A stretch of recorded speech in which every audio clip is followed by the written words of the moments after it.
Hi guys, Dan here from Kilowatt Auto. So a little bit of a story time today for you, and I wanted to share my recent Tesla service experience with you because I think it really highlights the difference between Tesla and traditional OEM automakers.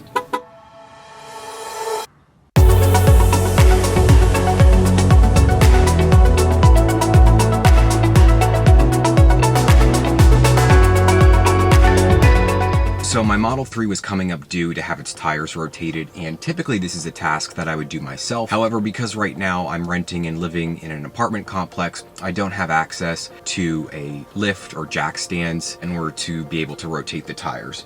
So I wanted to utilize Tesla service in order to take care of this, and I've used them once before in the past and had a really good experience, and this time was by means no exception. So in general, scheduling service with Tesla is super easy. All you have to do is jump right into the service section of the Tesla app, and that will allow you to schedule service. You can also check to see if mobile service is available. So in my case, mobile service was available, which was super convenient because they were able to schedule and set up a time where they could come while I was working and take care of the tire rotation right in the parking lot. So once the appointment is scheduled, they do send you a message in the Tesla app just letting you know that everything is confirmed, and a couple days ahead of time they will also send you an invoice with the estimate for total cost. So in this case, cost was going to be around $55, which is a little steep for just a tire rotation, but in my opinion, with the added convenience of not having to go anywhere and they'll do it while I'm at work, that was worth the price. So on the day of the appointment, they also are very communicative in terms of when they'll be arriving. In the Tesla app,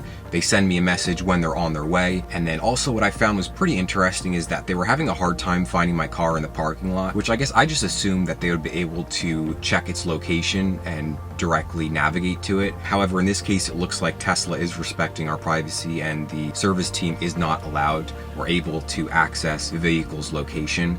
So I had to give them some further direction there in terms of where it was parked. But once they found the car, they were able to get started and start taking a look at the tires. So a few minutes after they got started, I got a message from the technician saying that they had measured tread depth on the front and rear tires and found that the rear tires had a little bit more tread on them.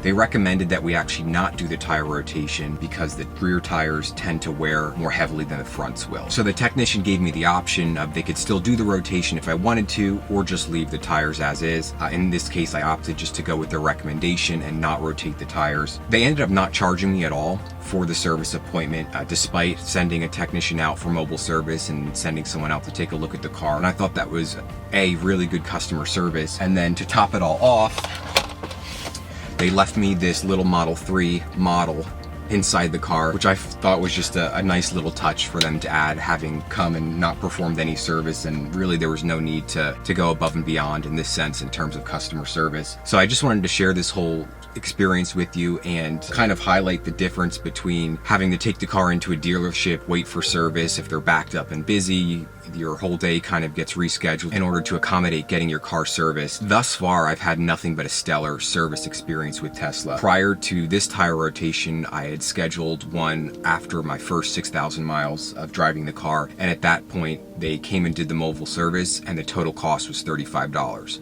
So to date with this car, it's been about 18 months or so, I paid $35 in maintenance fees. That's incredible compared to a typical maintenance schedule with any type of combustion engine vehicle. So again, just something that's completely different with my experience in terms of owning an electric car versus any of my past cars, and something that I thought would be important to share with you, especially if you're in the boat where you're considering buying an electric vehicle and sort of weighing the pros and cons. In terms of service, I think it's definitely a major pro that there's less service, but in terms of Tesla, they do offer that mobile service, which can really enhance the convenience factor of having to deal with service issues on your car. But that's going to wrap things up for my service experience story.